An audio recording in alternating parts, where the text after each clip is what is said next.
बच्चों कैसे हो।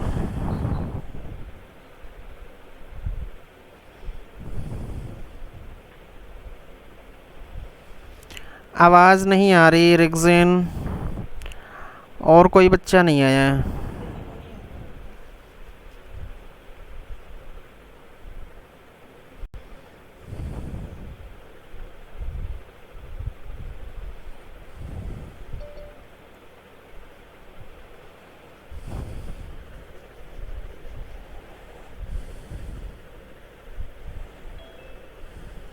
कौन आया है?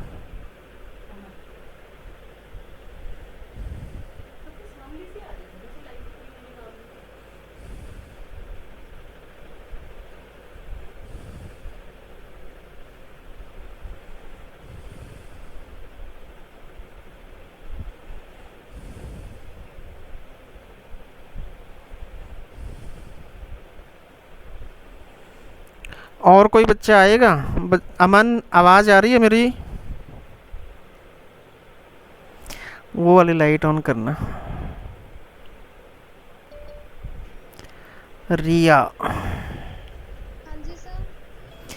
अरे वाह, आवाज़ आ रही है। मेरी आवाज़ साफ सुनाई दे रही है ना? हाँ जी हाँ जी। चलो, और भी कोई आने के चांसेस हैं? पता नहीं सर। पता नहीं। नहीं।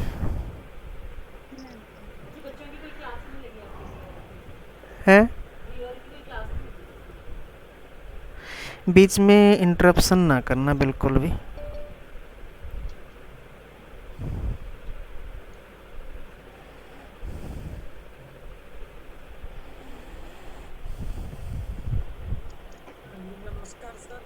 जय हिंद सर। मेरी आवाज़ साफ आ रही है? अच्छा, इस टाइम तक डेटा जो है कंज्यूम हो चुका होता है ना।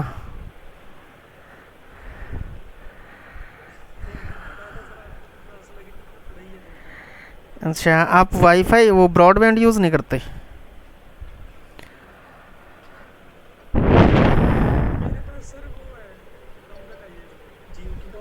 अच्छा अच्छा। Good good good. आप लोगों के दर्शन।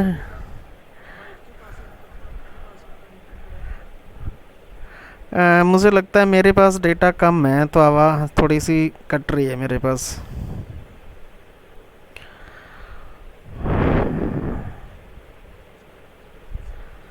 और कोई आने चाहते हैं? बस मैंने वैसे ही टाइम जो है आज सारा दिन बिज़ी फ्री था, तो इसीलिए मैंने सोचा कि एक बारी बच्चों से बात करने के लिए कुछ न कुछ बहाना तो बनाऊं। हैं?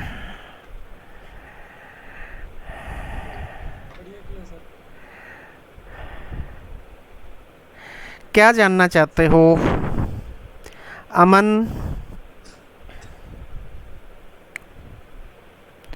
और कोई बच्चे आने, कोई और आना है किसी ने?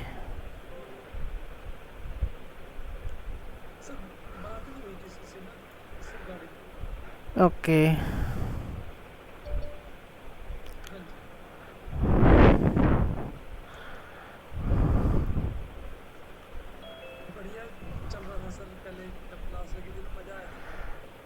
साइंस?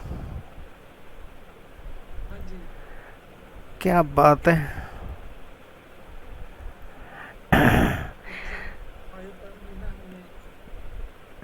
ओके। तो ये दिखाई दे रहा है आपको? स्क्रीन दिखाई दे रही है?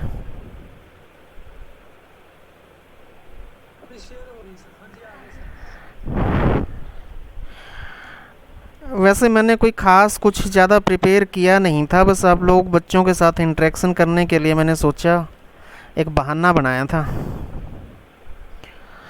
तो अभी जो है मैं सोच रहा हूँ कि एक वायरस के बारे में थोड़ा सा डिटेल आपको जो है बताऊँ। वायरस क्या है, ये आजकल कैसे हमारे ऊपर हावी हो रखा है, इसकी थोड़ी सी डिस्क्रिप्शन जो है हमारे पास है।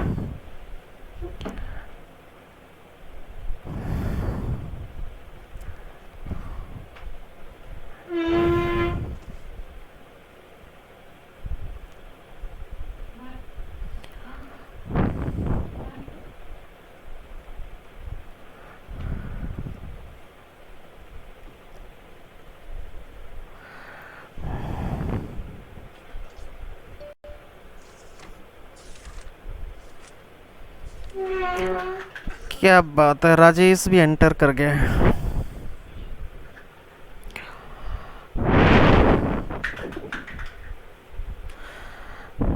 फोन कहाँ है?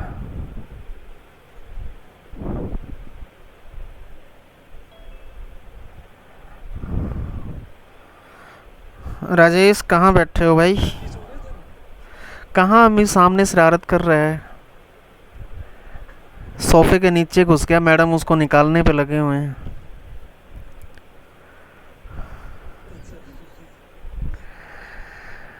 तो ये आप पढ़ पढ़ पा रहे हैं कि इस मॉड्यूल के अंदर हमने जो है वायरस की इंट्रोडक्शन और उसके करेक्टरिस्टिक के बारे में बात करनी है। विजिबल विजिबल है आपके सामने? ओके।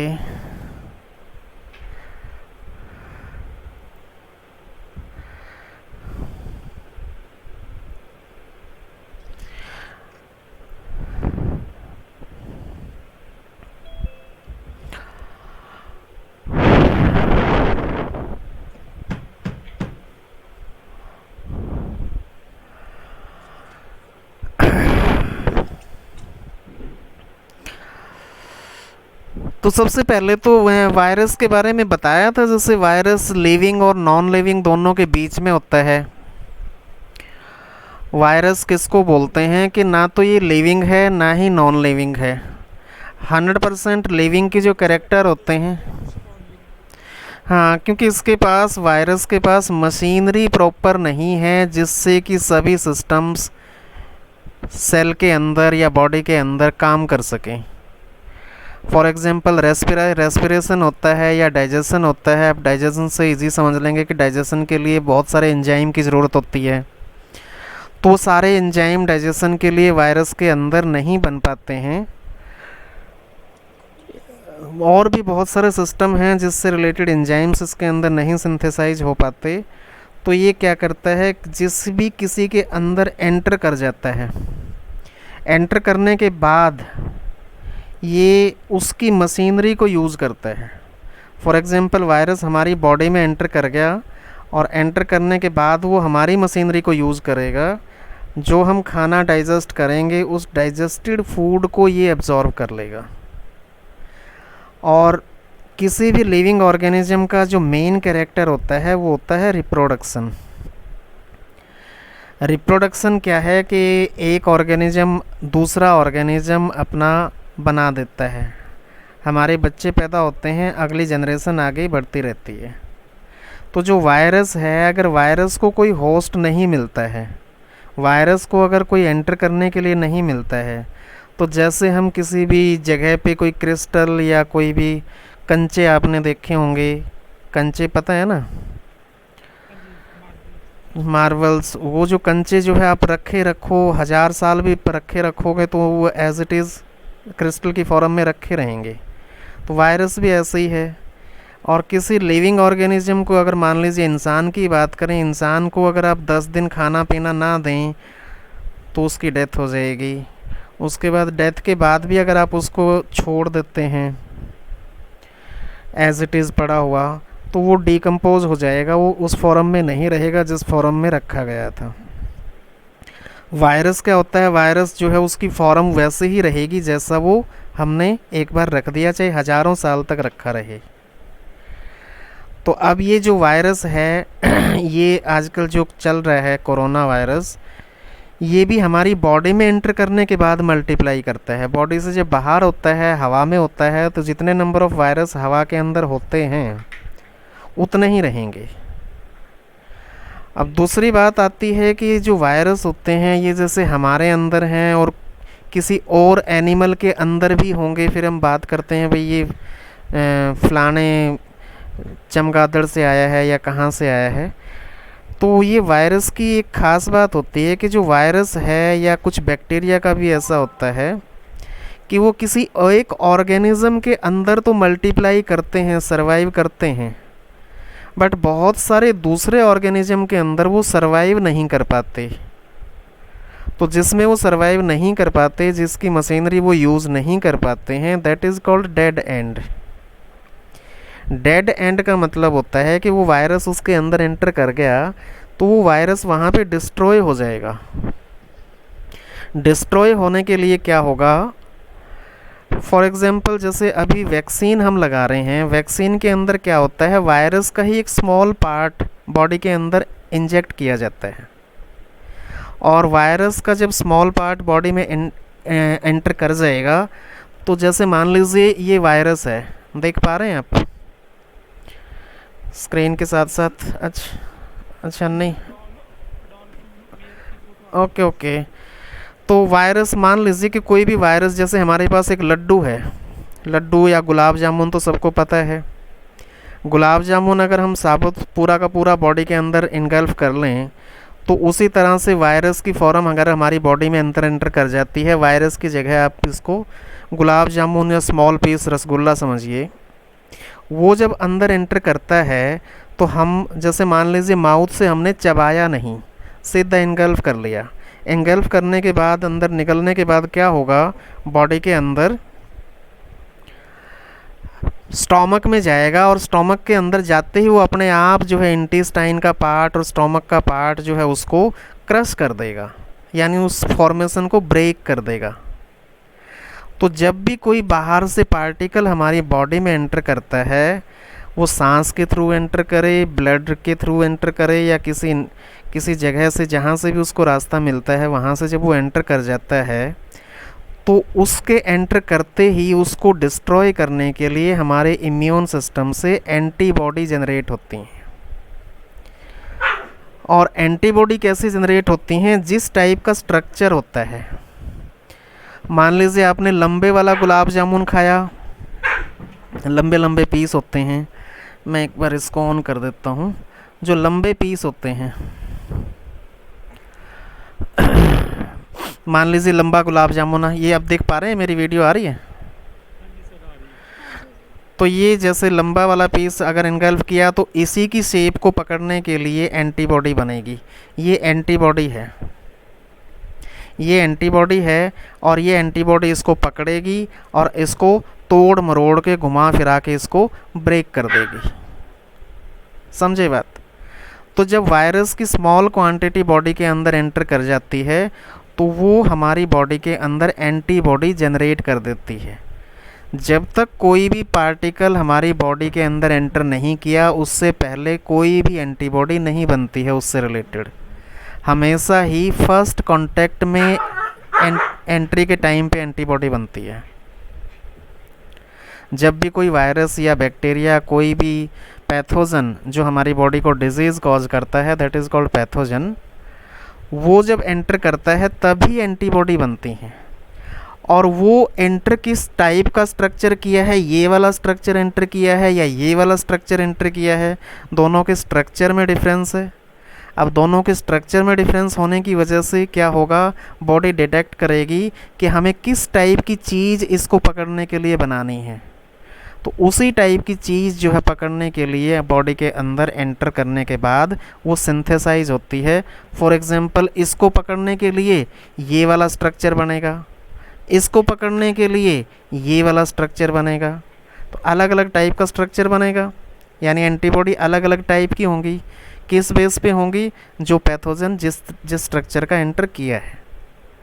एंटर करने पहली बार जो एंटीबॉडी बनती हैं उसमें टाइम लगता है, 3 दिन भी लग जाते हैं, 5 दिन भी लग जाते हैं, 1 हफ्ता भी लग जाता है। वो अलग अलग पैथोजन पे डिपेंड करता है। तो जब कोई भी एंट्री हो गई, पहली बार में उस एंटीबॉडी को बनने में, समझने में टाइम लगता है। अगर वही चीज़ जब दोबारा एंटर करेगी तो उसके लिए ऑलरेडी हमारी बॉडी के अंदर एंटीबॉडी प्रेजेंट होंगी। एंटीबॉडी उतनी बनती हैं जितने हमारे बॉडी के अंदर पैथोजन एंटर किए उससे कहीं ज़्यादा। जितने मान लीजिए 100 वायरस अंदर एंटर किए, इंजेक्ट कर दिए हमने, तो एंटीबॉडी 100 से ज़्यादा बनेगी। और 100 वायरस को तो 100 एंटीबॉडी ने डिस्ट्रॉय कर दिया और बाकी जो एंटीबॉडी बची वो हमारे इम्यून सिस्टम के अंदर सर्कुलेट होती रहेंगी।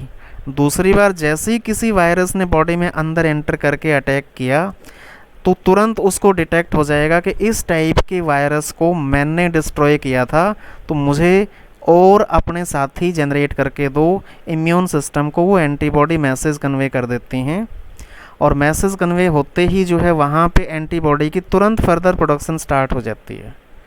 और जब प्रोडक्शन स्टार्ट हो जाती है तुरंत ही, तो वायरस अंदर एंटर करने के बाद वायरस के फर्दर मल्टीप्लाई करने से पहले उन वायरस को जो अंदर नई दोबारा दूसरी बार जो एंटर किए थे उनको डिस्ट्रॉय करने के लिए तुरंत एंटीबॉडी वहाँ से बन के आ जाती हैं और उसको ख़त्म कर देती हैं।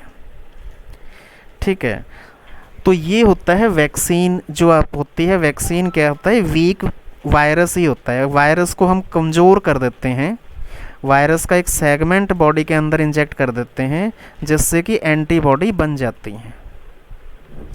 ठीक है, समझे? तो वायरस काम कैसे करेगा अंदर जाके और वो डिस्ट्रॉय कैसे होगा, ये बात समझ आ गई।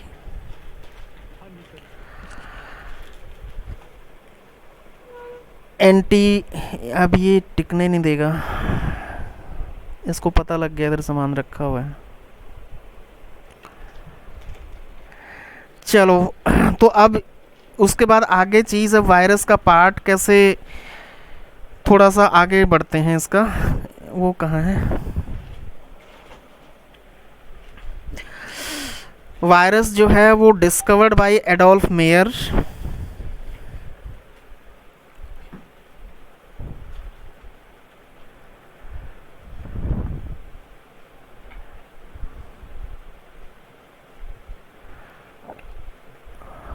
सबसे पहले जो वायरस डिस्कवर हुआ था that was TMV, tobacco music virus. ये इन चीज़ों की ज़रूरत नहीं है।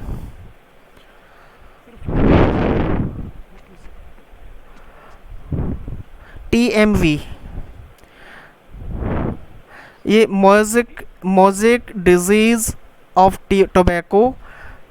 टोबैको प्लांट के अंदर जो पत्ते होते हैं, उस पत्ते जो है, ये अभी आगे आएगा इसके अंदर, सिर्फ लिख लीजिए अगर आपने लिखना है तो। Virus was discovered by Adolf mayor.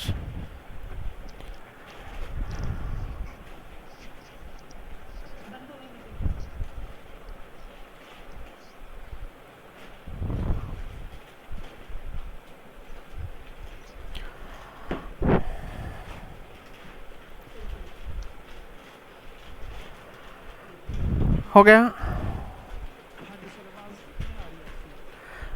मेरी आवाज़ बिल्कुल भी नहीं आ रही? पहले मैं बोल ही नहीं रहा था। ये देखिए, ये जो अभी आपको फिगर नज़र आ रही है, इसमें एक चीज़ अभी डायग्रामेटिकली समझाई जाएगी। अब मैं आपके सामने इसको, प्रोजेक्टर तो यहाँ नहीं है, इसके अंदर ही ये चीज़ समझ आ जाएगी। ये इमेज देखिए, यहाँ पे सर्किल जो कर दिया दैट इज़ कि एक प्लांट है, समझे? ये जो सर्किल किया है, डिजीज टोबैको लीफ, उस डिजीज्ड प्लांट से एक लीफ ले लिया और उसको क्रश किया। क्रश करने के बाद फिर उसको फ़िल्टर किया, और फिल्टर करने के बाद जो चीज़ नीचे हमने फ़िल्टर कर दी, जो फ़िल्टर आउट हो गया दैट इज़ कॉल्ड फिल्ट्रेट। और जो फ़िल्टर के अंदर जो चीज़ बच गई है that is called cell debris, यानी सेल के टुकड़े उनके बच गए हैं। तो हमने इसमें एक सेल डेब्रीज को यहाँ पे सर्किल किया हुआ है, दूसरे उसमें सेल फिल्ट्रेट को, C ऑप्शन और D ऑप्शन अगर आप लेफ़्ट साइड में एरो देख रहे हैं, दोनों को अलग अलग प्लांट के पत्तों के ऊपर आगे जाके प्लांट के ऊपर उसको स्प्रे कर दिया, छोड़ दिया। जिसमें सेल डेब्रीज को छोड़ा था वो लीफ जो है वो हेल्दी रहा, और जिसमें सेल फिल्ट्रेट को डाल दिया था, यानी नीचे जो पानी इकट्ठा हुआ उसको डाला था, वो लीफ जो है वो दैट इज़ डेड हो गया। तो यहाँ पे चीज़ क्लियर समझ आ गई है कि जो फिल्ट्रेट हुआ उसके अंदर वायरस चला गया, और उस वायरस ने उस प्लांट के अंदर डिजीज़ पैदा कर दी, बीमारी पैदा कर दी, जिसकी वजह से इसके लीफ जो है सिकुड़ गए, मुड़ गए, डेड हो गए। और जो सेल डेब्रीज थी, यानी वायरस इतना छोटा पार्टिकल है कि वो फिल्टर आउट हो गया। समझे बात? वायरस नीचे चला गया, वो फिल्ट्रेट में चला गया। जैसे चाय छानने के लिए हम छलनी यूज़ करते हैं, तो उस छलनी के अंदर जो छेद हैं, उन छेद के अंदर जो बड़े पार्टिकल हैं उस छेद से, वो तो ऊपर रह गए। और बहुत माइन्यूट छलनी हमने यहाँ पे यूज़ की थी, जिसकी वजह से ये आगे वायरस जो है छन के आगे चला गया। वायरस उस पोर्शन में, उस लीफ के उस पार्ट में नहीं रहा जिस जो हमने क्रश करके रखा था। ठीक है नाउ, तो ये सेल जो है लीफ डेड हो गया। सो रिजल्ट क्या बना कि माइक्रोस्कोपिक ऑर्गेनिज्म जो है वो that can pass through filter that retains bacteria. यानी कि जो बैक्टीरिया, जैसे चाय छानने के लिए हम छलनी यूज़ करते हैं, उस छलनी में चाय पत्ती अदरक तो रह जाती है, लेकिन क्या शुगर पार्टिकल रहते हैं? शुगर पार्टिकल नहीं रहते हैं। शुगर पार्टिकल जो है इतने माइन्यूट हो जाते हैं ग्लूकोज की फॉर्म में, वो नीचे चाय के लिक्विड के अंदर चले जाते हैं। तो इसी तरह से जो है कि यहाँ पे ये इंडिकेट करता है कि जो बैक्टीरिया हैं, उस बैक्टीरिया से भी छोटे पार्टिकल होते हैं वायरस के। ठीक है नाउ, ये चीज़ आपके ज़्यादा डेप्थ वाली बात है, ये बायोलॉजी वाले बच्चों को पढ़ना होता है कि ये कॉन्टेजियस लिविंग फ्लूइड किसने बोला है इसके नाम को, तो इसकी ज़रूरत नहीं है। वायरस नाम किसने दिया था ये पूछा जा सकता है। So you can write down who coined the, यानी वायरस किसने नाम दिया था, that is Lewis pasture. Spelling दिखाई दे रही है आपको? लिख लीजिए लुईस पास्चर, वायरस जो है जिसने बताया था।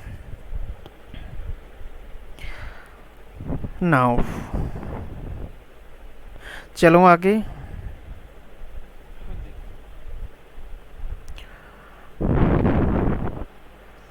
सर एक बार स्लाइड बैक करना। कौन बोल रहे थे? Thank you sir. कौन बोल रहे थे? सर दिया। Okay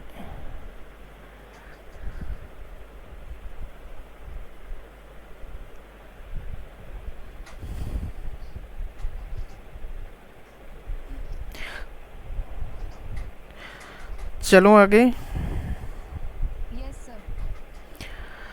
okay now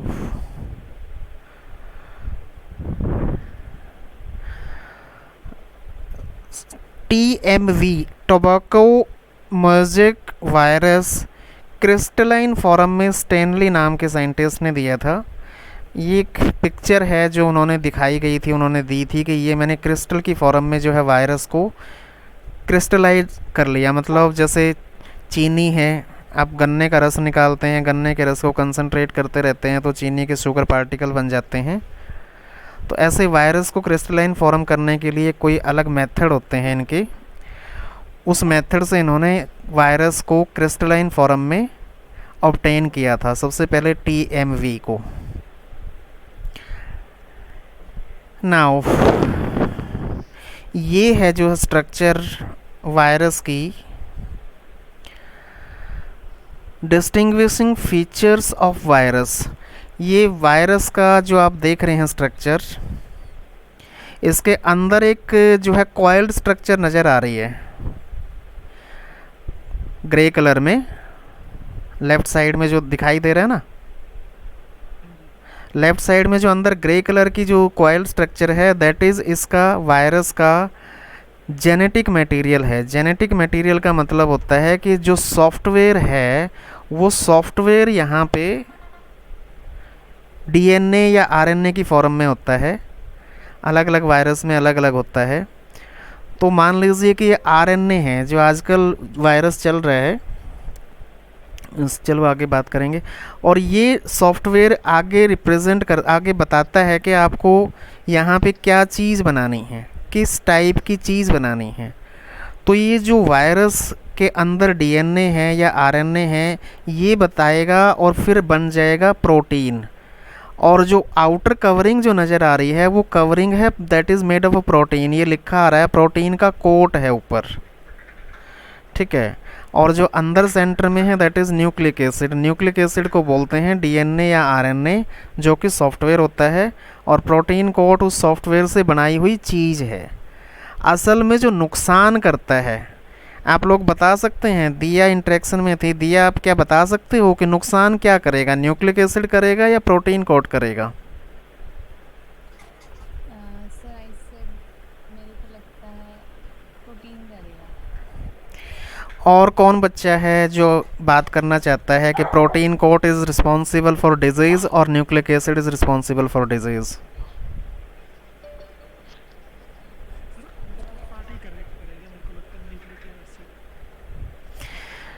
nucleic acid, nucleic acid is a software. Parvinder line पे हैं, वो एडमिट कर दिया। जो नुकसान करेगा वो प्रोटीन कोट करेगा हमारी बॉडी के अंदर जाके। कौन है? ऑक्सीजन वालों का है, होल्ड करना भाई, ये उनका नंबर है, बोलो सिलेंडर मिलेंगे। हेलो भाई साहब, मैं फ्लेम इंस्टीट्यूट से बात कर रहा हूँ, आपसे मिला, मुलाकात हुई थी पीछे, याद है? फ्लेम इंस्टीट्यूट, आप ऑक्सीजन एजेंसी से बात कर रहे हैं ना, कंपनी से। मैं इधर 8 फेज़ इंडस्ट्रियल एरिया में ऑफिस था मेरा, मैं तब मिलने आया था आपसे, सिलेंडर लेके गया था। तो ये बताइए, अगर 3-4 सिलेंडर हमें चाहिए तो क्या मिल सकते हैं 5 फुट वाले? तो ज़रूरत है अभी, कैसे अरेंज करेंगे? अच्छा, तो वहाँ पे कौन मिलेंगे? कोई नंबर आप? अच्छा अच्छा, आपने आना कब है?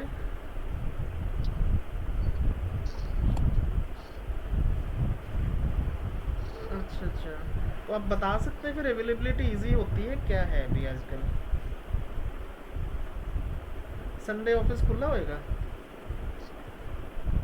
अच्छा अच्छा, चलो ठीक ठीक। दिल्ली सिलेंडर मंगवाए, उन्होंने हाथ खड़े कर दिए। रिफिलिंग भी हो जाए, रिफिलिंग। हाँ भाई, मेरा जो है कज़न ब्रदर दिल्ली में क्रिटिकल कंडीशन में है कोविड की वजह से, तो वहाँ पे ऑक्सीजन अवेलेबल नहीं हो रही है, तो यहाँ से ऑक्सीजन सोच रहे हैं हम कि यहाँ से सप्लाई करें। नहीं, हॉस्पिटल में है, हॉस्पिटल ने भी अभी हाथ खड़े कर दिए। शाम को फ़ोन आया था कि आप अपनी ऑक्सीजन अरेंज कर सकते हो तो रख लो, नहीं तो ले जाओ। तो ये सिचुएशन चल रही है, तभी सारे बच्चों को भी मैंने मना किया कि अभी आओ मत, घर पे ही रहो, सेफ रहो। अभी पता सुन रहा था आप लोगों को कि मैं क्या बात कर रहा हूँ। अच्छा चलो, तो ये जो प्रोटीन कोट होता है ना, ये बॉडी के अंदर डिजीज़ पैदा करता है। तो जो न्यूक्लिक एसिड है, ये न्यूक्लिक एसिड ये ऐसे थ्रेड लाइक स्ट्रक्चर होता है, थ्रेड लाइक, जैसे ये थ्रेड है। अब मेरी वीडियो आ गई? Yes sir. ये थ्रेड लाइक स्ट्रक्चर होता है। मान लीजिए इतना सा स्ट्रक्चर है ये डीएनए का, इस पे सॉफ्टवेयर बना हुआ है, लिखा हुआ है कि यहाँ से ऐसे प्रोटीन का स्ट्रक्चर कैसे कैसे बनेगा। तो ये जो है क्या करता है, ये एक अपनी दूसरी कॉपी बनाता रहता है। जब रिप्रोडक्शन होता है तो ये न्यूक्लिक एसिड इसके बगल में दूसरी न्यूक्लिक एसिड तैयार कर देगा और फिर ये दोनों सेपरेट हो जाएंगे और दोनों सेपरेट होकर फिर नई स्ट्रक्चर बना देंगे, नया वायरस बना देंगे। ऐसे करके ये मल्टीप्लाई करते रहते हैं और जिसकी वजह से ये अब एक जो न्यूक्लिक एसिड टाइप है ये स्पेसिफिक टाइप है। ये स्पेसिफिक टाइप क्या करेगी, एक स्पेसिफिक टाइप का प्रोटीन कोट बनाएगी। जब स्पेसिफिक प्रोटीन कोट बन जाएगा हमेशा हर एक वायरस के अंदर इस पे सीक्वेंस लिखी हुई है उसी सीक्वेंस में आगे जाता गया और फिर 50 जनरेशन, 100 जनरेशन या 1000 जनरेशन के बाद इसमें क्या हो गया, इसकी सीक्वेंस में कुछ न कुछ अल्ट्रेशन आ गया। मान लीजिए 1 2 3 4 5 6 7 8 9 10 लिखा हुआ है ओरिजिनल सीक्वेंस में और फिर 1 2 3 4 5 के बाद 7 8 आ गया और 6 8 के बाद चला गया। तो यानी वो सीक्वेंस चेंज हो गई, उसकी सीक्वेंस में अल्ट्रेशन हो गई।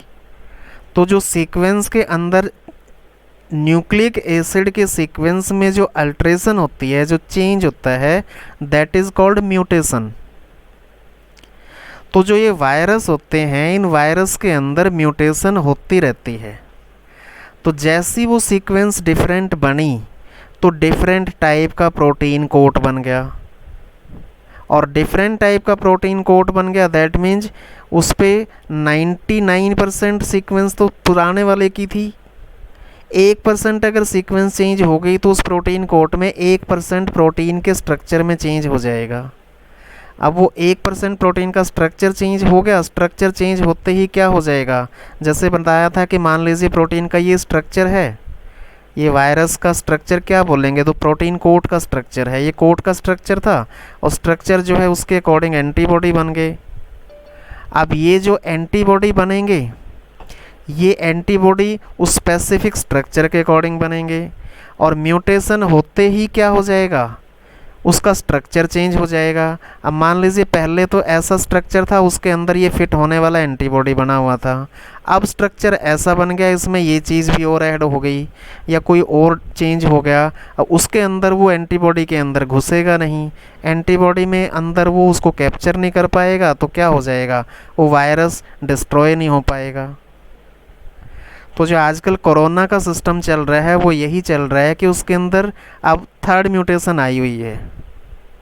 थर्ड म्यूटेशन बता रहे हैं कि थर्ड म्यूटेशन आई है, यानी कि जो पहले कोरोना वायरस का सॉफ्ट कॉपी न्यूक्लिक एसिड थी उसमें चेंज हुआ तो सेकंड वेव आई, उसने बहुत नुकसान किया। अब चेंज हुआ तो थर्ड वेव आई है। तो अब ये क्या होंगे, अगर हम फर्स्ट वायरस के अकॉर्डिंग, जैसे कोई भी नया वायरस आता है उसके साथ ही वैक्सीन बन जाती है, उस वैक्सीन के बनते ही अगर हम बॉडी में वो वैक्सीन लगवा लेते हैं तो वैक्सीन लगाते ही क्या हो जाएगा, वो जो प्राइमरी वायरस बना है सबसे पहले ही वो वायरस सारे के सारे डिस्ट्रॉय हो जाएंगे बॉडी के अंदर ही। और बॉडी के अंदर ही डिस्ट्रॉय होने के बाद बॉडी से बाहर जाएंगे नहीं। जैसे बोलते हैं भैया खांसते हो आप, सांस लेते हो तो वायरस जो है हवा में स्प्रेड हो जाते हैं, वो स्प्रेड नहीं होंगे क्योंकि अंदर ही डिस्ट्रॉय हो गई। तो एक ही कंडीशन, पहली वाली कंडीशन में ही वो वायरस ख़त्म हो जाए। अब पहली कंडीशन में ख़त्म नहीं हुआ तब तक तो वैक्सीन बनी नहीं थी, सेकेंड वेव भी आके जा चुकी है, अब थर्ड वेव के टाइम पे वैक्सीन लग रही है। तो इस टाइम पे क्या होगा कि हमारी बॉडी में वो जो वायरस पहले आया था उसके अगेंस्ट एंटीबॉडी तो बन जाएंगी और उसके अगेंस्ट एंटीबॉडी बनने के बाद फिर जो दूसरी बार कोई भी वायरस अटैक करेगा तो काफ़ी हद तक वो उसको कंट्रोल कर लेगी। अभी बहुत सारे लोग बोल रहे हैं कि वैक्सीन लगवाने से क्या है कि लोगों को कोरोना फिर से हो ही जा रहा है। वो हो क्यों रहा है, क्योंकि नया म्यूटेंट आ गया और नया म्यूटेंट आने की वजह से उसकी स्ट्रक्चर डिफरेंट है तो वो उस एंटीबॉडी के काबू नहीं आ रहा है जो एंटीबॉडी प्राइमरी वायरस से हमने जनरेट की थी। लेकिन क्या होगा कि वो जो दूसरी बार अगर कोई भी म्यूटेंट एंटर करेगा काफ़ी हद तक वो डिस्ट्रॉय हो जाएगा, वो इतना नुकसान नहीं बॉडी को कर पाएगा जितना कि विदाउट एंटीबॉडी वायरस को नुकसान बॉडी को नुकसान कर सकता है वायरस। समझे बात? तो इसीलिए वैक्सीन लगवाना ज़रूरी है। विदाउट वैक्सीन क्या होता है? विदाउट वैक्सीन दूसरी चीज़ बोलते हैं उसको हर्ड इम्यूनिटी।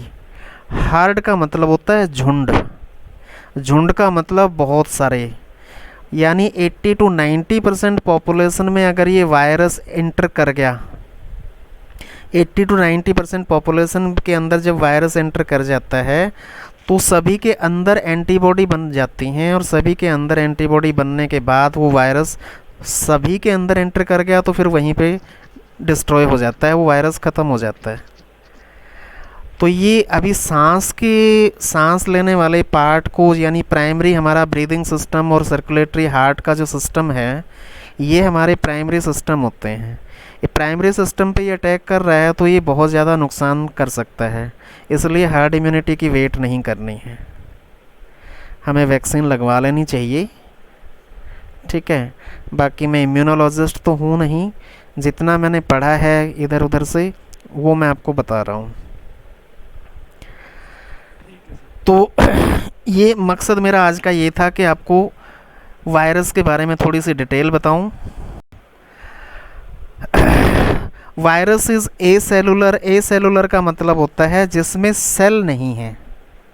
सेल का मतलब होता है फंक्शनल यूनिट किसी भी ऑर्गेनिज्म का, जो एक फंक्शनल पार्ट होता है। जैसे मकान के लिए ईंट फंक्शनल पार्ट होता है, ऐसे हमारी बॉडी का सेल होता है, और सेल के अंदर वो सारी की सारी मशीनरी प्रेजेंट होती है, डाइजेशन के लिए, एब्जॉर्प्शन के लिए, एनर्जी प्रोड्यूस करने के लिए, वेस्ट मटेरियल एक्सक्रीट करने के लिए, ऑक्सीजन कार्बन डाइऑक्साइड ट्रांसपोर्ट करने के लिए, एनर्जी सेव करने के लिए, सारी की सारी मशीनरी हर एक सेल में अवेलेबल होती है। तो वायरस के अंदर मैंने बताया था कि वायरस में अवेलेबल नहीं होती है, इसलिए इसको ना तो प्रॉपर लिविंग बोला है, ना ही प्रॉपर नॉन लिविंग बोला है, क्योंकि नॉन लिविंग के करैक्टर भी सारे के सारे नहीं होते इसमें। बॉडी में एंटर करते ही ये जो है क्या कर लेता है, मल्टीप्लाई कर लेता है। ये बच्चा कोई बीच में पेन चला रहा है, इसके ऊपर मत चलाइए pen. So nucleic acid is the genetic material. ये जेनेटिक मटेरियल या तो डीएनए हो सकता है या आरएनए हो सकता है। डीएनए और आरएनए की फुल फॉर्म वैसे आपके लेवल पे आ सकती है, इसको लिख लीजिए। डीएनए मीन्स दो टाइप का ही जेनेटिक मटेरियल होता है, वन इज़ डीएनए, दूसरा RNA. DNA is the deoxy, वैसे पता तो सबको ही होगा, डीएनए की फुल फॉर्म पता है ना, deoxy ribo RIBO nucleic acid, और आरएनए की होती है ribo nucleic acid.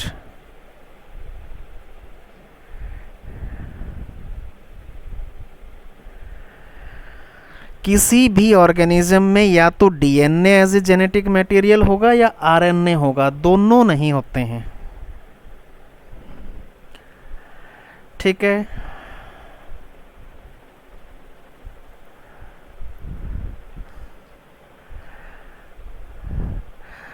so virus is the highly infectious organism.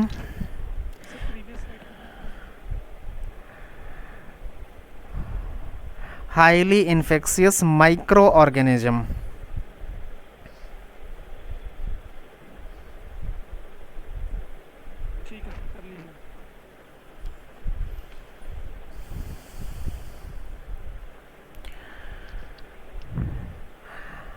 Ultra microscopic structure.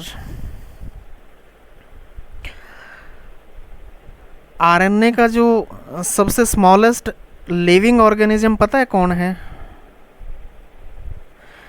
That is called PPLO। लिख लीजिए इसको, PPLO is the smallest organism. Full form बताऊंगा इसकी, पहले लिख लो PPLO। P for parrot, P for parrot, L for Ludhiana, O means organisation, PPLO। पूरा नाम है pleuro pneumonio like organism. Pleuro PLEURO pneumonio की स्पेलिंग होती है, पी से शुरू होती है, पी साइलेंट होता है, PNEUMONIO, pneumonio, like LIKE, organism, pleuro pneumonio like organism. और ये हमारे लंग्स के अंदर, लंग्स के ना दो कवरिंग होती हैं, लंग के ऊपर दो लेयर होती हैं, उसको प्लूरल मेम्ब्रेन बोलते हैं। उस मेम्ब्रेन, दो मेम्ब्रेन के बीच में जो फ्लूइड होता है, वो फ्लूइड फ्रिक्शनलेस मोमेंट, लंग्स जो सिकुड़ते और फैलते हैं, वो दोनों मेम्ब्रेन के बीच में फ्लूइड होता है, वो फ्लूइड उसको फ्रिक्शन नहीं होने देता लंग्स को। तो ये ऑर्गेनिज्म PPLO वहाँ पे अटैक करता है और उसकी लुब्रिकेसी को ख़त्म कर देता है। जब वो लुब्रिकेसी को ख़त्म कर देता है तो फिर जब सांस लेते हैं, छोड़ते हैं, लंग्स सिकुड़ते हैं, फैलते हैं, तो फिर वहाँ पे लुब्रिकेसी ना होने की वजह से दर्द होती है, जिसको बोलते हैं निमोनिया हो गया इनको। तो pneumonia is pneumonio like organism. Pneumonia का अलग सिस्टम होता है, निमोनियो लाइक है ये, निमोनिया लाइक निमोनिया जो है कॉज करता है। और उससे भी छोटा वायरस होता है। पहले PPLO को आइडेंटिफाई किया गया, PPLO को आइडेंटिफाई करने के बाद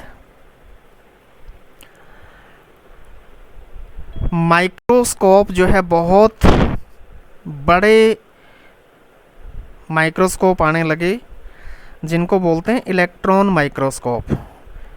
इन इलेक्ट्रॉन माइक्रोस्कोप के अंदर बहुत छोटी से छोटी चीज़, यानी कि जो वायरस का भी साइज़ ऊपर बताया है 10 nm नैनोमीटर से 2000 नैनोमीटर, नैनोमीटर 10⁻⁹ होता है, 10⁻⁻⁹ मीटर, 1 नैनोमीटर इज 10⁻⁻⁹ मीटर, मतलब 1 मीटर का 10, मतलब डिवाइड बाई 1 के आगे 9 ज़ीरो लगा दीजिए, उतना हिस्सा होता है। तो वायरस का जो डिस्कवर किया गया, इलेक्ट्रॉन माइक्रोस्कोप आने के बाद ही इसको डिस्कवर किया गया। और ये है स्ट्रक्चर वायरस की, वायरस की स्ट्रक्चर है ये, देख पा रहे हैं। सबसे जो ऊपर है, मेरा माउस नज़र आ रहा है आपको? अच्छा, माउस नज़र आ रहा है तो फिर ठीक है, मैं अपना इसको बंद करता हूँ। ये जो सबसे ऊपर स्ट्रक्चर है, यहाँ पे जो माउस जहाँ पे चल रहा है, यहाँ पे होता है इसका जेनेटिक मटेरियल, इसके अंदर होता है। ये बाहर की स्ट्रक्चर दिखाई दे रही है, उसके बाद ये सारा का सारा प्रोटीन कोट है। और जो ये इसके जो पैर लाइक स्ट्रक्चर हैं, ये पैर लाइक स्ट्रक्चर क्या करते हैं, किसी भी जैसे लंग्स में चले गई या बॉडी किसी भी सरफेस के ऊपर जो है ये बैठ जाते हैं। और बैठने के बाद जो ये वाला पार्ट है, ये वाला पार्ट नीचे जाके सरफेस पे अटैच हो जाता है। सरफेस पे अटैच होने के बाद जो ये वाला पार्ट है, इसके अंदर बीच में से होल होता है, यहाँ से जेनेटिक मटेरियल इसका निकल के और इसके थ्रू बॉडी के अंदर इंजेक्ट कर देता है। जैसे इंजेक्शन होता है ना, जैसे इंजेक्शन होता है, सुई अंदर जाती है और इंजेक्ट कर देते हैं हम, और फिर सुई को बाहर निकाल लेते हैं। तो ये जो है बॉडी के अंदर जाता है, सेल के अंदर जाता है, सेल के अंदर इसको जो है इंजेक्ट कर देता है DNA को। और DNA अंदर इंजेक्ट होने के बाद फिर DNA की कॉपी बन जाती हैं बहुत सारी। जब DNA की कॉपी बन जाती हैं तो DNA फिर ऑटोमेटिक हर एक DNA अपने ऊपर का प्रोटीन कोट तैयार कर लेता है, प्रोटीन कोड सिंथेसाइज कर लेता है। यानी एक DNA अंदर गया, उस DNA ने 50 DNA की कॉपी बना दी। 50 DNA की कॉपी बनते ही क्या हो गया, 50 के 50 DNA की कॉपी बनते ही 50 अलग से वायरस पूरे के पूरे सिंथेसाइज बन रहे। बेटा किसकी आवाज़ आ रही है, आप आवाज़ म्यूट कर लीजिए, ठीक है। तो ये अभी आगे बताते हैं। ये समझ गए, this is structure of virus. Outer is the पूरा का सारा ये प्रोटीन का कोट है।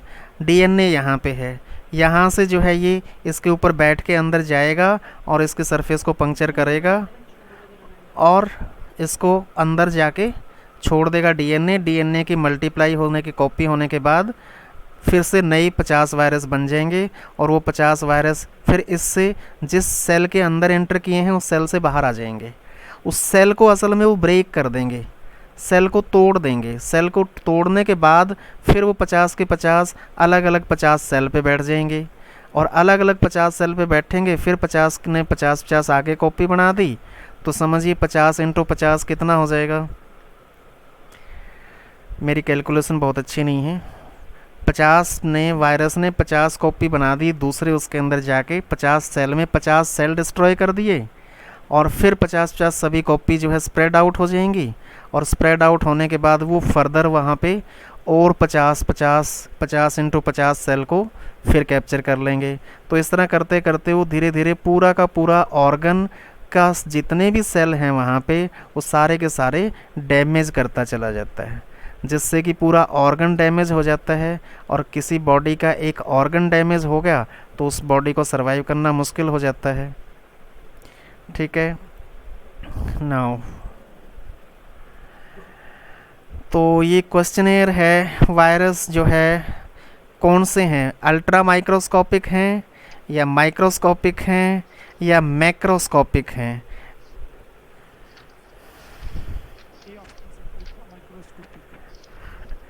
Ultra microscopic is the right.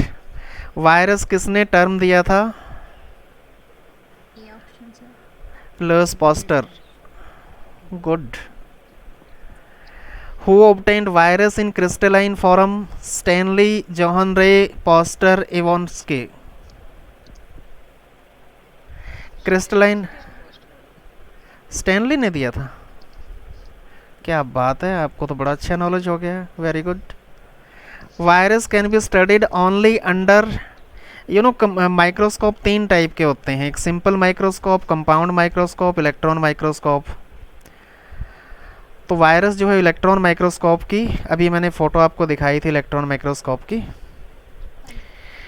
तो ये वाला वायरस का स्ट्रक्चर आप समझ गए हैं। ठीक है,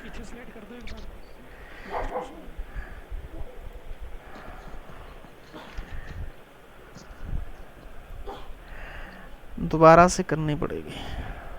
कौन सी थी? लास्ट 2 क्वेश्चन से 3 और 4। दिखाई दे रहा है अभी?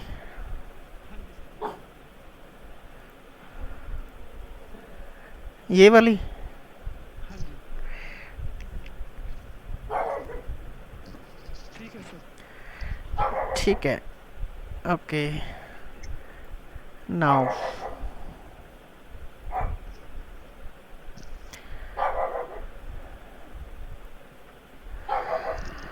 एक और दिखा दूं या बस करूं?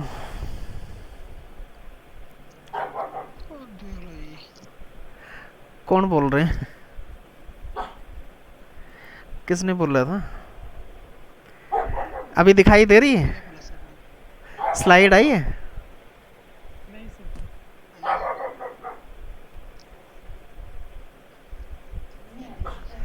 ये मेरे ख्याल से मनप्रीत ने बोला था ना। बढ़िया है मनप्रीत, आप लोगों को दर्शन करने के लिए बस मैंने किया था कि आज दर्शन नहीं हुए, मेरा मन नहीं लग रहा था हैं। और बढ़िया है।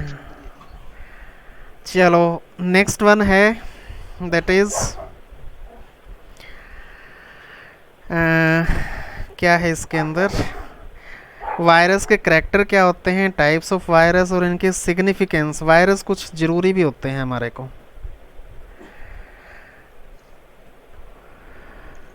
Virus are on the threshold of life, इसका मतलब समझते हैं? पूरी की पूरी लाइफ भी नहीं है इसकी, थ्रेशोल्ड पे हैं। थ्रेशोल्ड मतलब कि चीज़ बस बाउंड्री पे है, ना तो प्रॉपर लिविंग बोल सकते हैं ना ही नॉन लिविंग बोल सकते हैं। हाँ भाई, क्या हुआ? इसकी टफ़ी की आवाज़ आ रही है क्या आप लोगों को? हाँ जी सर। आ रही है। ओ बच्चे याद कर रहे हैं तेरे को, चुप हो जा। वह वायरस जो है वो अपने आप ग्रो नहीं कर सकते, खा नहीं सकते हैं, रेस्पायर नहीं कर सकते हैं, यानी कि सांस नहीं ले सकते हैं। तो ये देखिए, यह स्लाइड के अंदर आपको चीज़ नज़र आ रही है।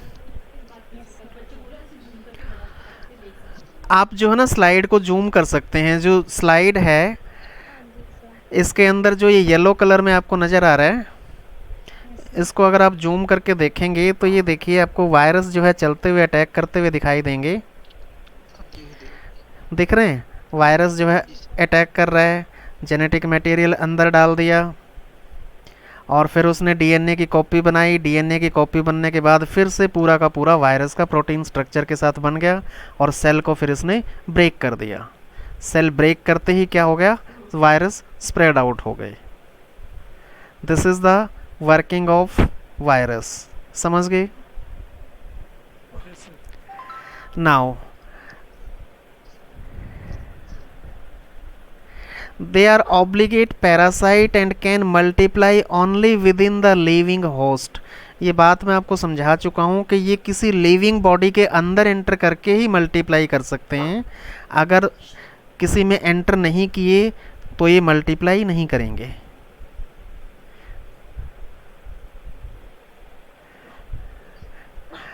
अच्छा, ये they have capacity to transmit the disease from diseased to healthy organism। किसी डिजीज्ड ऑर्गेनिज्म से हेल्दी ऑर्गेनिज्म तक ये ट्रांसमिट कर देते हैं। ये आपको जो मेथड दिखाया है कि मान लीजिए किसी मुर्गी को इन्फेक्शन है, वो इन्फेक्शन वहाँ से आदमी के अंदर आ गया, ठीक है। Now they can be crystallised, they can be stored for a long period. हज़ारों साल तक भी ये वायरस रह सकते हैं। अब अकॉर्डिंग टू देयर रिलीजन बहुत सारी जगह पे, चलो इस बात को नहीं करते, स्टोर हो जाते हैं वायरस। ये एक आपको ट्यूब दिखाई है, इस ट्यूब के अंदर वायरस जो है क्रिस्टल फॉर्म में दिखाया है कि वायरस जो है क्रिस्टल के फॉर्म में, ब्लू कलर में जो है ये वायरस दिखाया है, क्रिस्टलाइन फॉर क्रिस्टलाइज्ड। और ये जैसे ही क्रिस्टलाइज्ड फॉर्म से किसी भी होस्ट लिविंग बॉडी में एंटर करेगा तो फिर वो एक्टिव हो जाएगा, पहले इनएक्टिव रहेगा। Utilize the ribosome and enzyme of the host cell. पहले मैंने आपको बताया था कि किसी भी होस्ट सेल के अंदर बॉडी उसकी मशीनरी को यूज़ करेंगे, रिप्रोडक्शन करेंगे। और they do not have their own metabolic machinery. Clear है? मैं पहले आपको इस चीज़ को बता चुका हूँ कि सारी मेटाबॉलिज्म क्या होता है। मेटाबॉलिक बॉडी के अंदर कोई भी केमिकल रिएक्शंस जो होती हैं, उन केमिकल रिएक्शंस को, जितनी भी केमिकल रिएक्शंस हैं सभी को मेटाबॉलिज्म या मेटाबॉलिक एक्टिविटी बोलते हैं, मेटाबॉलिक बोलते हैं। कोई भी रिएक्शंस जितने भी हैं सभी को इकट्ठा करके मेटाबॉलिज्म बोलते हैं। क्लियर? नाउ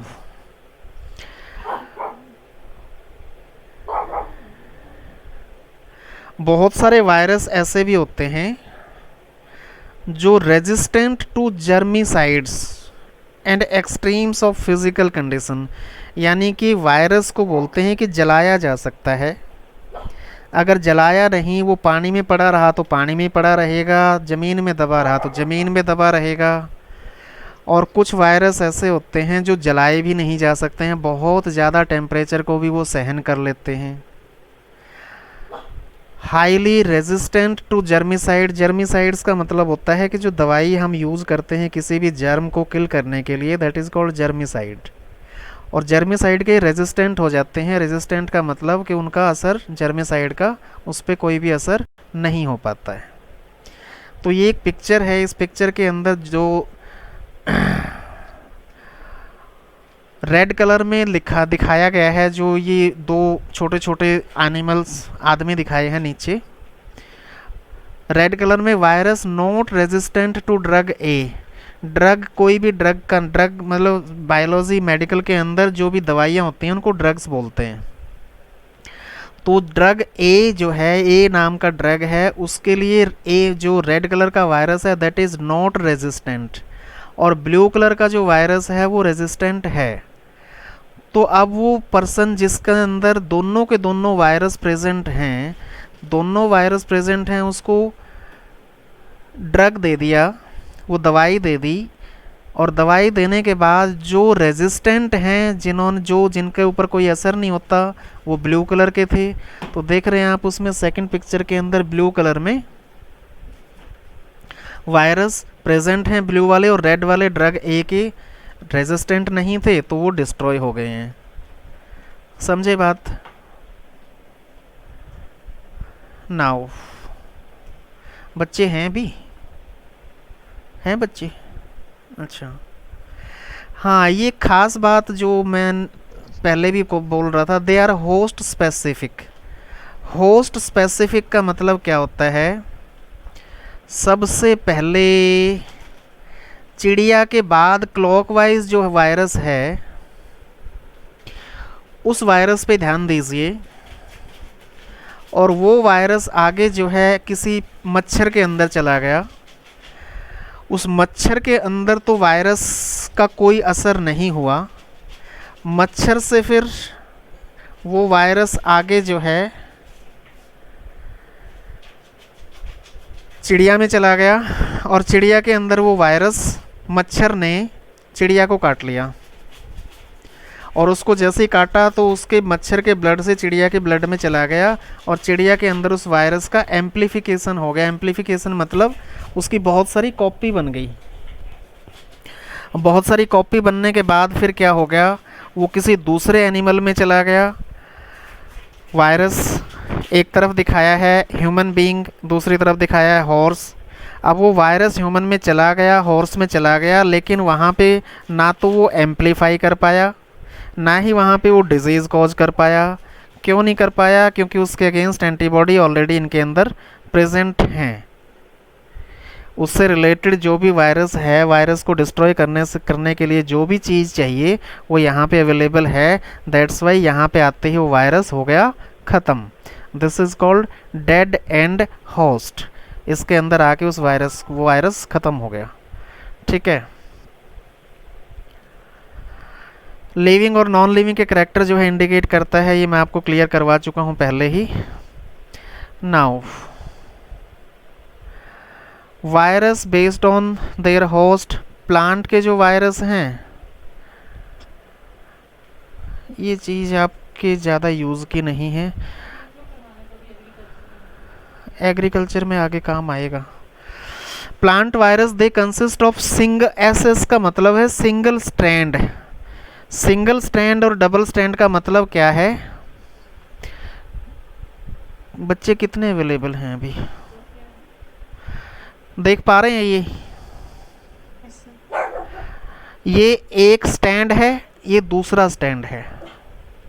जो डीएनए होते हैं वो normal DNA is the double stranded, और जो आरएनए होता है वो नॉर्मल सिंगल स्ट्रैंडेड होता है। यानी सिंगल स्ट्रैंड आरएनए का होता है, नॉर्मल डबल स्ट्रैंड डीएनए का होता है।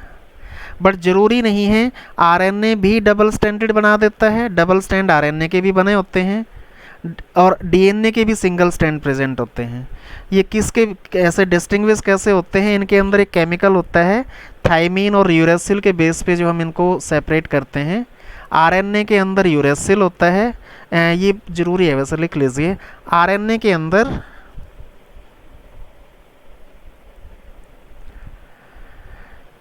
यूरेसिल और डीएनए में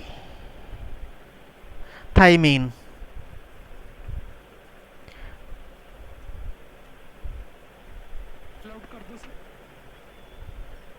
क्या? RNA contain uracil, URACIL, and DNA ACIL। अभी मेरे पास ना वो ऑप्शन नहीं है बनाने वाली।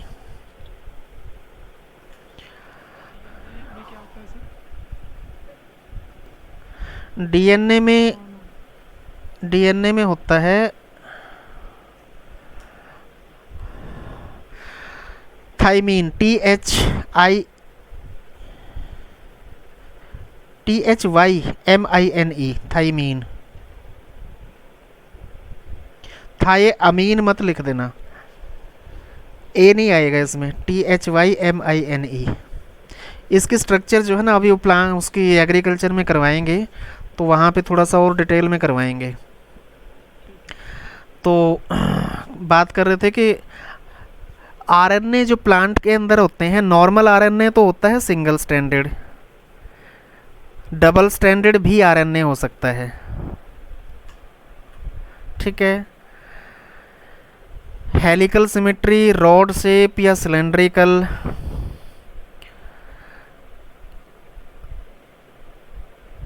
हेलिकल सिमेट्री राइट साइड में जो आपको दिखाई गई है, राइट साइड वाला जो नज़र आ रहा है स्ट्रक्चर, ये हेलिक्स बना हुआ है, that is A helical structure. Rod shape या सिलेंड्रिकल,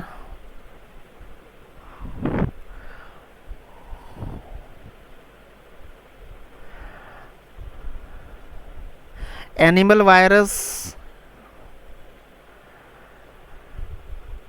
वही बात आ गई, genetic material is either RNA और डीएनए।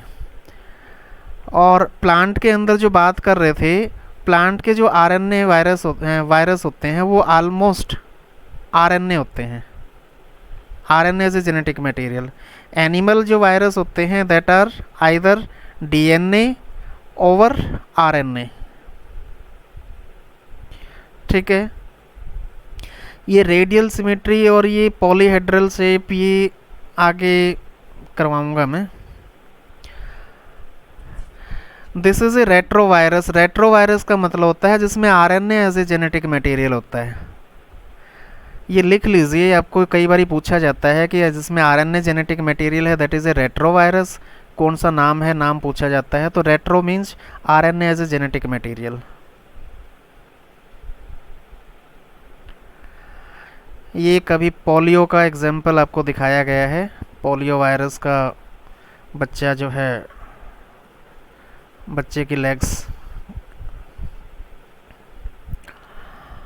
बैक्टीरिया के जो वायरस होते हैं उसका नाम बैक्टीरियोफेज होता है। किसी भी वर्ड के पीछे फेज लगा हो, PHAGE, तो वो वायरस का नाम होता है। समझे बात? Phase means virus. और ग्रीक लैंग्वेज में फेजिन का मतलब होता है, अरे यार, फैगिन मतलब ईटर, खाने वाला, फेगस भी बोलते हैं इसको। दे अटैक और इन्फेक्ट बैक्टीरिया, बैक्टीरिया को इन्फेक्शन करने वाला है, बैक्टीरिया पे अटैक करने वाला is the bacteriophage. And there genetic material is DNA most case में, बट बहुत सारे केसेस होते हैं जिसमें आरएनए भी जेनेटिक मटेरियल होता है। टैडपोल शेप अभी जो स्ट्रक्चर दिखाई थी वो बैक्टीरियोफेज की, ये आपके सामने है।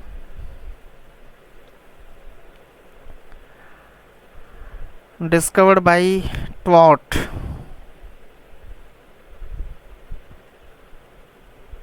Bacteriophage discovered bye.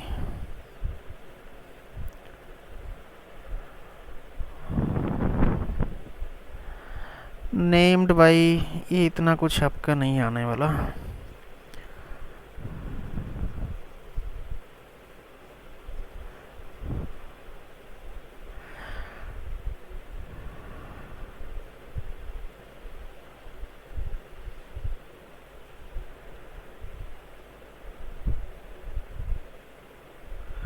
आपको दिखाई दे रहे हैं?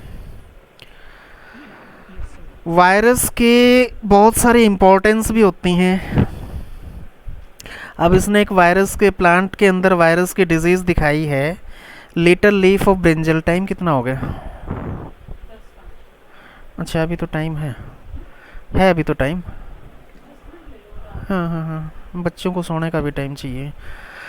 प्लांट के लीफ छोटे हो गए, लीफ छोटे होने से क्या होगा? ट्रांसपिरेशन कम हो जाएगा, यानी कि इवेपोरेशन कम हो जाएगा, प्लांट के अंदर से जो पानी इवेपोरेट होता है उसको, वो कम होने की वजह से उसको पानी की कम ज़रूरत पड़ेगी, तो कम अमाउंट वाटर सप्लाई देना पड़ेगा। Yellow vein mosaic of lady finger, ये उसमें एग्रीकल्चर के टाइम पे करेंगे, अभी ज़्यादा नहीं है इसमें। और ये एग्जांपल क्या है, पोटैटो लीफ रोल हो जाते हैं, ये भी वही ट्रांसपीरेशन कम कर देता है।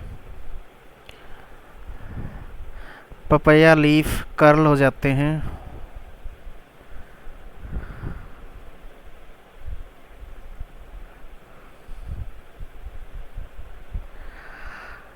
Bunchy top of banana,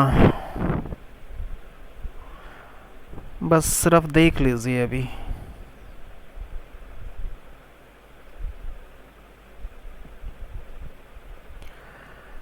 grassy shoot of sugar cane,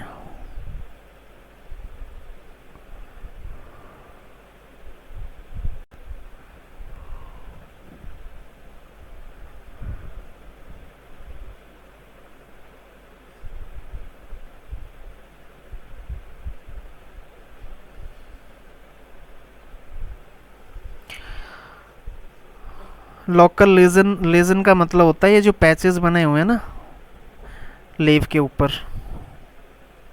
these are lesions. When साफ दिखाई दे रही हैं, वेन बताई थी जो प्लांट के अंदर, लीफ के अंदर जो चैनल्स होते हैं जिनके through water and food material transport होता है। Mosaic formation, chlorosis,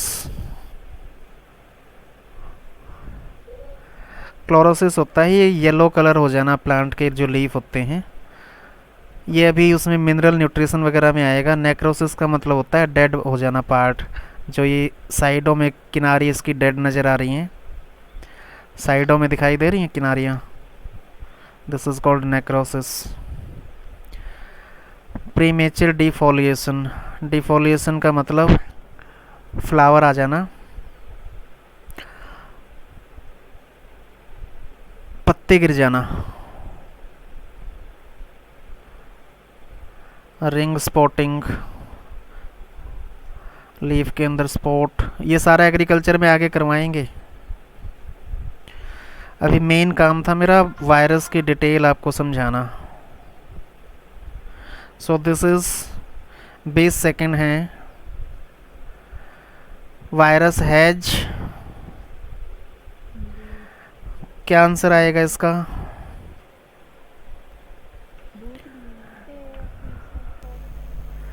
A and B,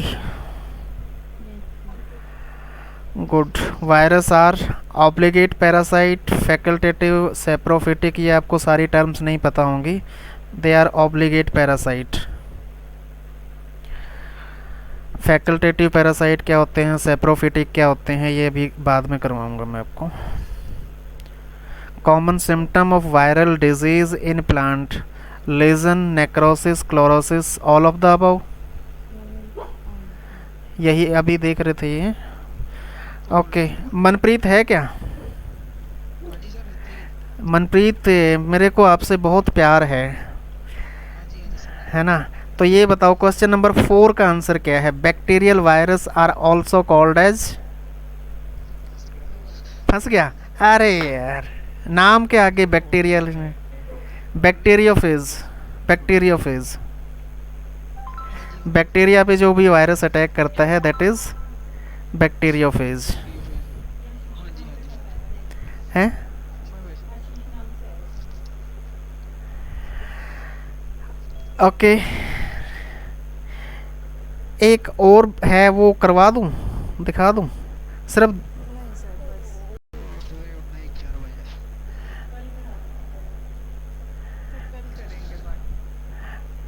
चलो आप जाओ, बस मैं दिखा देता हूँ।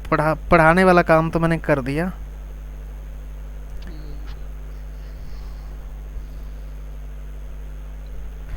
आई स्लाइड इस पे पूरी आ गई, आ गई।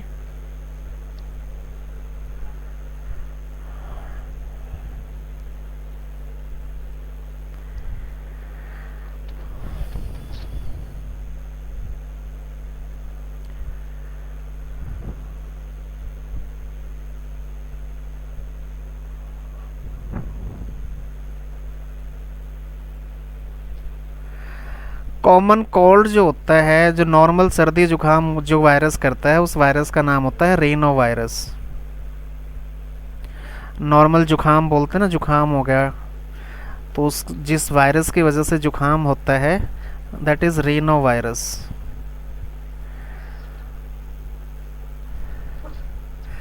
Orthomyxo virus, influenza. ये देखो जी, ये कौन है अंकल जी, दिखाई दे रहे हैं? हाँ, ये देखिए, ये स्मॉल पॉक्स, बच्चे को वायरस की वजह से जो स्मॉल पॉक्स कुछ बोलते हैं, उसको माता निकल गई है।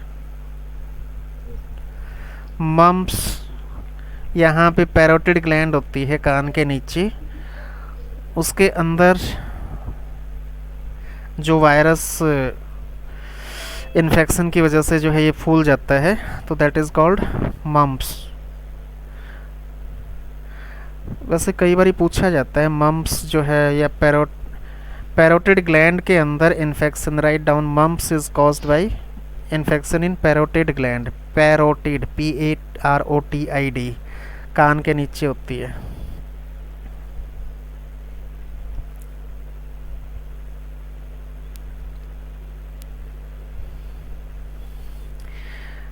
मिज़ल्स डिजीज़ सुनी है? ये है morbilli virus.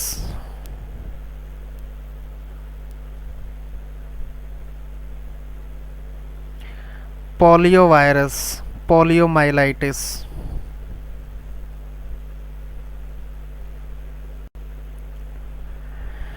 And this is yellow fever, yellow colour हो जाता है, फ्लेवी वायरस। और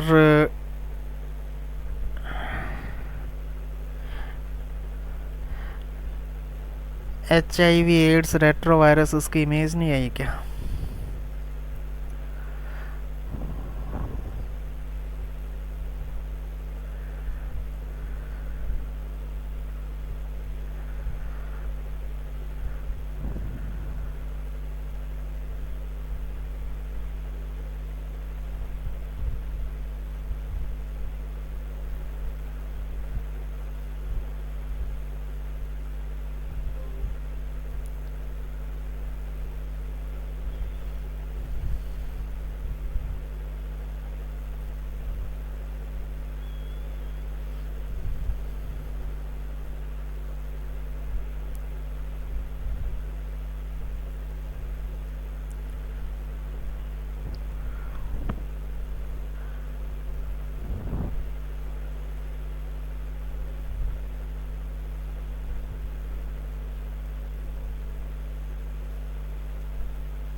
PSTV का वैसे पिछले किसी एग्ज़ाम में पूछा गया था, मेरे को एग्ज़ाम ध्यान नहीं आ रहा। Potato spindle tuber viroid,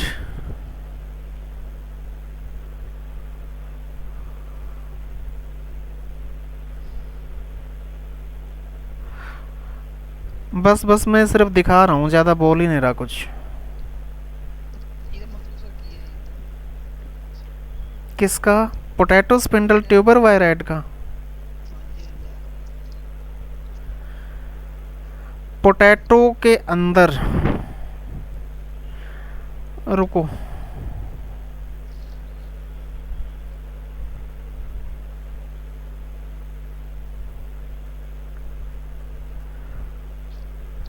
viroids वो होते हैं जो प्लांट में डिजीज़ कॉज करते हैं। और इसके अंदर जैसे ये पोटैटो है, माउस नज़र आ रहा है, हाँ जी, हाँ जी सर। नॉर्मल पोटैटो है, जी। ये पोटैटो की शेप चेंज हो गई, तो ये इस टाइप की जो पोटैटो की जो शेप चेंज हो जाती हैं, वो अलग, ये वायरस जो है अलग अलग तरीके से उनको मल्टीप्लाई करवा देता है। इसकी एक डायग्राम बना के बताऊंगा मैं, अगर आप मुझे उस टाइम याद दिला देना जब ये एग्रीकल्चर करवाएंगे, तो उनको बोल दूंगा मैं। ये तभी करवाएंगे, अभी मैं इसको ज़्यादा एक्सप्लेन नहीं कर पाऊँगा।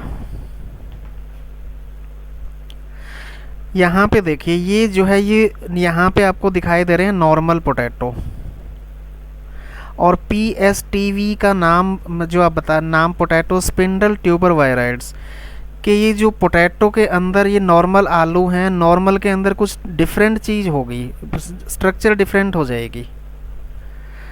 PSTV ये S1 है कि 2 है, ये क्या है, ये अलग अलग टाइप हो जाती हैं, इसकी म्यूटेंट टाइप हो जाती हैं। तो म्यूटेंट टाइप होने की वजह से जो है ये इसके अंदर स्ट्रक्चर चेंज कर देता है, और स्ट्रक्चर चेंज कुछ बेनिफिशियल भी होती हैं, कुछ हार्मफुल भी होती हैं। इसको एग्रीकल्चर वाले ही करवाएंगे ज़्यादा डिटेल में। PSTV is composed of 359 nucleotides. Nucleotide का मतलब होता है, जैसे आपको कंप्यूटर में करवाया था ना 0 और 1 की कोडिंग, बाइनोमियल क्या बोलते हैं उसको, कंप्यूटर में क्या बोलते हैं, कंप्यूटर के हैं बाइनरी, हाँ बाइनरी लैंग्वेज। तो वो इसके अंदर 4 टाइप के केमिकल होते हैं, adenine, cytosine, guanine, thymine. Thymine की जगह यूरेसिल हो जाए तो वो RNA बन जाता है। तो वो एक न्यूक्लियोटाइड एक सेट होता है, और हमारा जो DNA है, हमारे DNA के अंदर मिलियंस में है न्यूक्लियोटाइड। और जो ये वायरस जो PSTV वायरस है 359 न्यूक्लियोटाइड है, यानी कि सिंगल जो है छोटे छोटे से मोती लगा लीजिए 359 है, हमारे में लाखों हैं, हमारे DNA में। ये बात इसने बोली है। PSTV has 10 times less genetic material than the smallest known virus।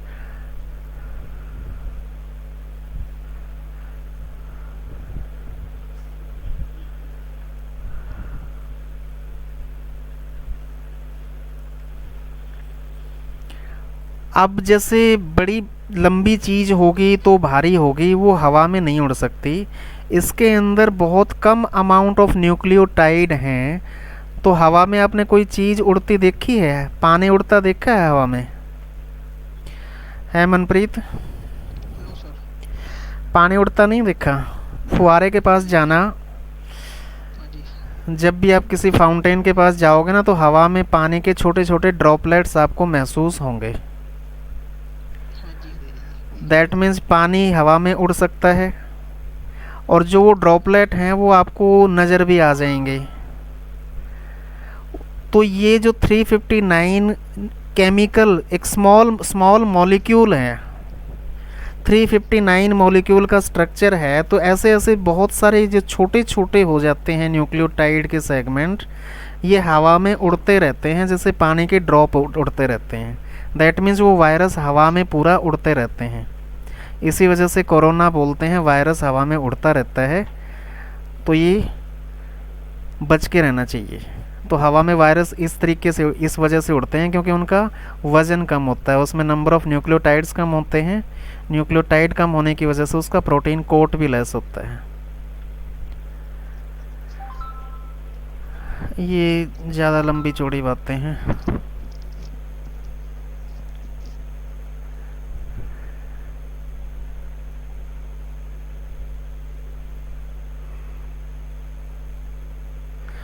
बस viroids were discovered by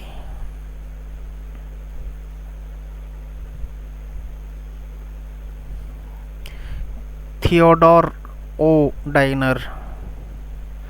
viroids are mainly pathogenic to plant. Plant के अंदर जो होते हैं वायरस, प्लांट को डिजीज़ कॉज करने वाले वायरस को मैंने बताया था वायरॉइड्स बोलते हैं। Viroids cause disease in potato. Potato के डिजीज़ का नाम था PSTV। डी का मतलब डिजीज़ है, यहाँ पे PSTV इज़ द वायरस का नाम है। वायरॉइड्स हैव कौन सा RNA होता है, सिंगल या डबल स्टैंडर्ड?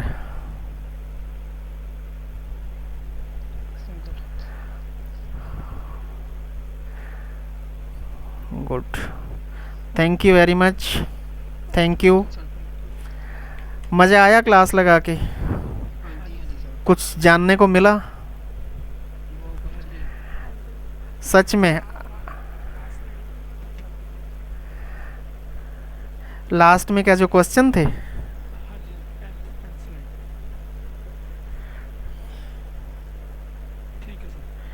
ठीक है, बंद कर दूं?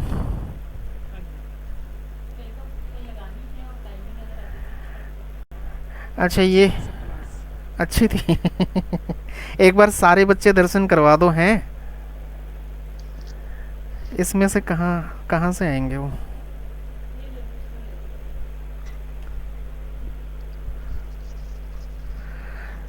अपना अपना नाम बोल दो, फिर मेरी स्क्रीन पे आप आ जाओगे।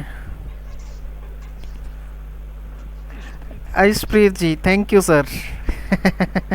और मनप्रीत सिंह सर। अरे मनप्रीत सिंह, इंस्पेक्टर साहब, जय हिंद। कैसे हो? बढ़िया सर, बढ़िया। बढ़िया, मज़े में। अच्छा लगा आप लोग आ गए। नेक्स्ट। नेक्स्ट अमन। अरे वाह, क्या बात है, बहुत हिम्मती हो। इतना लेट? कितना टाइम हो गया? 10:30 हो गए होंगे।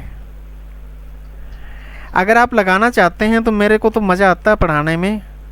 अगला मैं करवा सकता हूँ, जो आप कहोगे कोई भी सिस्टम। आज नहीं, आज नहीं, कल या परसों हैं।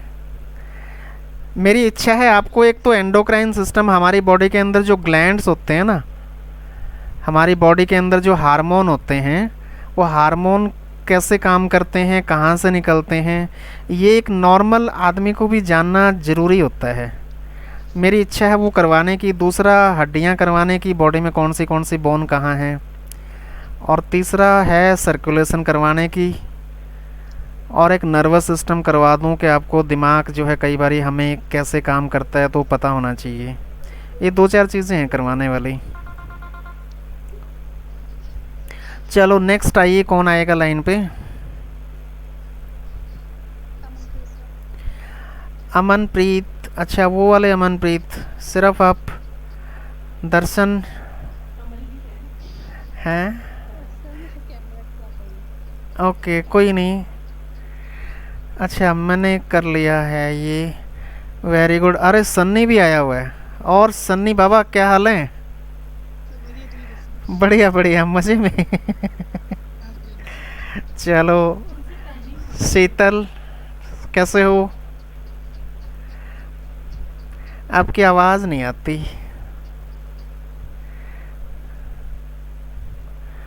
नहीं आ रही बेटा आवाज़। चलो ठीक है, थैंक यू वेरी मच, बहुत अच्छा लगा। अच्छा बताओ, अगर शाम को ही क्लास रखी जाए तो जल्दी भी कर सकते हैं। अभी इस टाइम जैसे लेट हो जाते हैं कुछ बच्चे। 8 बजे कर दें? 8 बजे कंफर्टेबल होता है कमल? खाने पीने का टाइम होता है, खाना खाने का, बनाने का। अच्छा अच्छा, चलो ठीक है, वो देख लेंगे, फिर सजेशन ले लेंगे। चलो, thank you, good night, bye bye. Bye bye Riya, Diya, bye bye.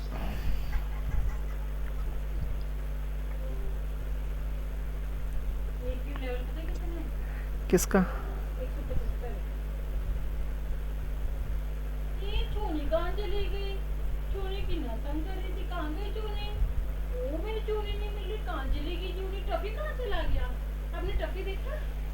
कहाँ है?